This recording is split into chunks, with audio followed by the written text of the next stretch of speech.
Salam Patriot di Suara Patriot bersama Chandra Tua. Saudaraku sebangsa, pernahkah kita merenungkan bahwa semesta tak pernah diam saat kezaliman terus dipelihara? Hari ini, tanah yang diperintah oleh Partai Komunis China, rezim ateis yang menantang langit dan membunuh nilai-nilai kemanusiaan, tengah menyaksikan murka alam yang tidak bisa dibendung. Di satu sisi, daratan China mendidih oleh panas ekstrim. Jalanan di Xi'an berubah menjadi tungku, sol sepatu meleleh, ban mobil hancur. Seekor babi pingsan karena tak sanggup menahan suhu yang membakar. Bahkan semut pun mati di aspal. Di kota Harbin, yang dulu dikenal dingin, kini suhu menembus 36 derajat. Dan permukaan jalan mencapai 70 derajat Celcius. Warga tak bisa tidur, mahasiswa terkapar, dan para orang tua berteriak minta tolong karena kipas pun hanya menyembur udara panas. Lampu jalan bertenaga surya menyala sendiri hingga terbakar. AC ludes diborong. Tapi pendingin tak lagi bisa menandingi api dari langit. Semua itu tak lain adalah peringatan. Sebuah bangsa yang memenjarakan iman dan menistakan Sang Pencipta kini diuji dengan panas neraka di dunia. Namun ironinya tak berhenti di sana. Di sisi lain negeri yang sama, air bah datang menyapu segalanya. Hujan tak kunjung reda. Banjir meluas ke Hubei, Hunan hingga ke Beijing. Rumah-rumah tenggelam, lumpur menutupi jalanan, dan bangkai hewan membusuk di mana-mana. Warga menemukan uang yuan berlumpur-lumpur. Dicuci bukan karena nilainya, tapi karena itulah satu-satunya yang tersisa dari kehidupan mereka yang direnggut arus. Di tengah lumpur itu ditemukan tubuh ibu memeluk anaknya, tak lagi bernyawa. Di pinggir sawah, satu keluarga terbaring kaku. Di Hubei, 30 keluarga tidur di tenda.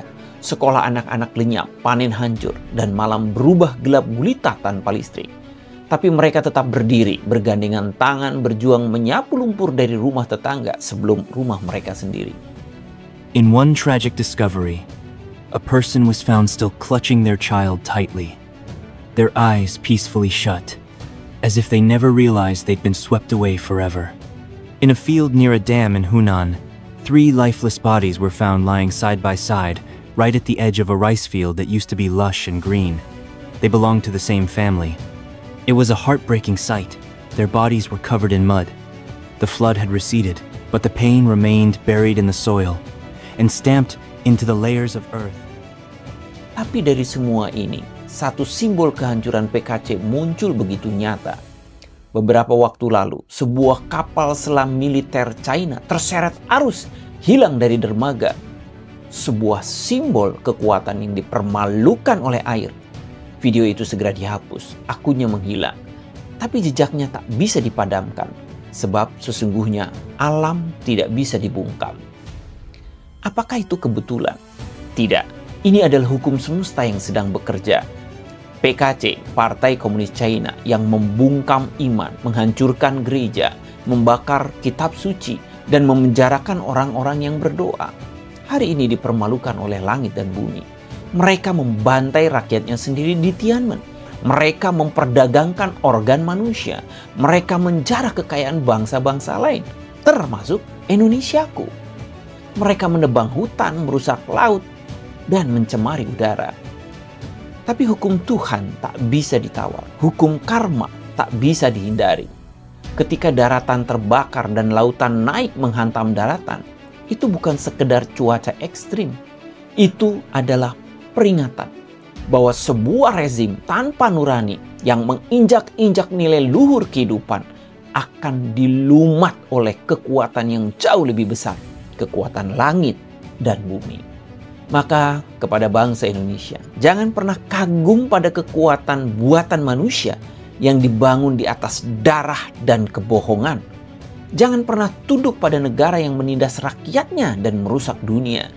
Karena apa yang terjadi di China hari ini, gelombang panas yang membakar, banjir yang menyapu segalanya, bisa menjadi cermin masa depan jika kita membiarkan ideologi komunis meracuni negeri ini. Saatnya kita kembali kepada nilai ketuhanan. Saatnya bangsa ini berdiri di atas iman, kemanusiaan, dan cinta tanah air. Karena hanya dengan itu kita akan dilindungi dari murka langit. Kita akan mendapatkan perlindungan dari Tuhan. Indonesia harus merdeka sepenuhnya dari komunisme, dari penjajahan ekonomi, dari ketergantungan pada kekuatan asing. Suara Patriot untuk Indonesia berdaulat.